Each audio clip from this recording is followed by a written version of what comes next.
Tala Fou le radio Samoa mai Ausetalia.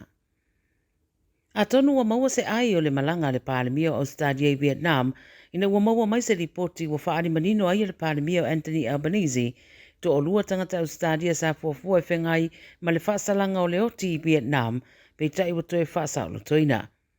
Ngal whatanuanga le palemia ma le APC, na ia whailo ai le atulanga ina ua mai ala na malanga sa iai Vietnam, whai mai le palemia sa ia talo sanga mo se visosoani le malo o Vietnam i lea mata upu.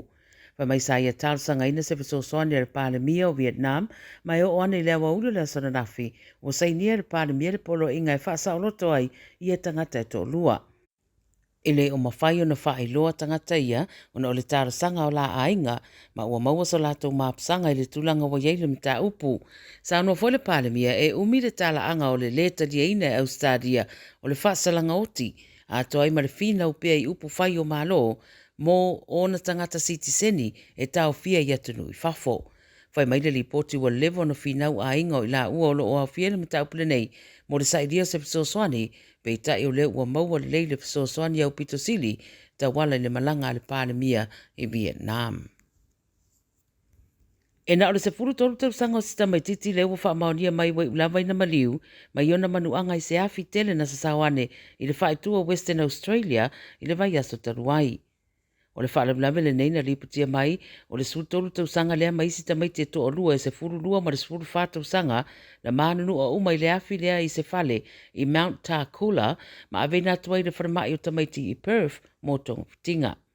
Pa mei tinga ina manuanga o le sutolu tau sanga ai whiololo le isi to o lua ma se tasita mai titi ato e le to o whāna maua i se whale i auta whāne o le nofuanga na mū. Sa whaia fo ila i aitonga putinga ma wato e te ai tua mai le wharamai.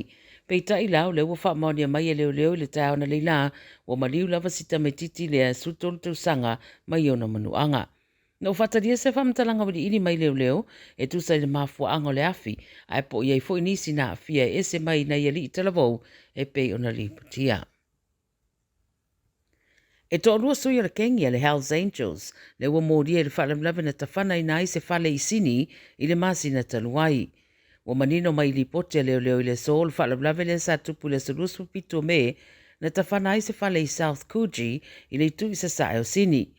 E le inisi na afia a ua po ina leo leo le li e fasu tasi tausanga mai Campbelltown ma ta ua fo ina maua atuai ma se a upenga o se whana i le whale lea ma se vaenga tele o whala au whasaina. O le sou fofua tula i e whamsinonga lea tangata e tali i ona mōrianga, a o le iseri e to o luai i la ua e tolu sutas tausanga na po e leo leo i South Coogee lava. O le whamtalanga leo leo fita ua ina o le to o lua lea o ni sui o le Hells Angels le kengi te pasika. Ua tau fia uma i la ua ia a ua fofua o le tolu sutas tausanga lea te tawana tula i le whamsinonga i le aso atai au. O whaase ese mo le teminei mai ngā luenga se li pailate le company vaalele le Jetstar ina ua maua ni wha maoninga o ni vaenga o ni whala au whaasaina i ana ato i le malai vaalele i Melepone. O le lipote le 9 News ua whailo aina maua foi ma ni wha maoninga o ni vaenga meo whala au whaasaina i lunga o lana telefoni ma na maua le atulanga ina ua tulau ile ele le vaalele i Melepone mai sana malanga mai Bali. Ta ua so upo leo leo ele i whaeni mōrianga mo le teminei a lo whaia suenga. Ele o fia whaia fo i se whamtalanga le company vaalele le teminei le mata upu lea peitai o whaeloa i sa lato pepa o whamtalanga na whaamatu i lau whaasalalau e matua i le talia ina le company vaalele se tūranga whaapeo se pailate e a fia i le ava malosi pe whao ngai na fo i whala au whaasaina ma e whai lava siaki e pei una iai ia inga o le ngā luenga. Ma le taramuli, o lo iai papolenga le saunga le mua se tina talavou masana pepe o lo tausa i dia nei i le tu i mātua New South Wales. O le lipote le 7 News o ta wai o Jordan Parkins e luasu tasi tausanga malana pepe tama e tolu masina o Doni o lo tausa i dia pea na leila lo mai Wilson's Creek lata i le whaetu o Malambimbi.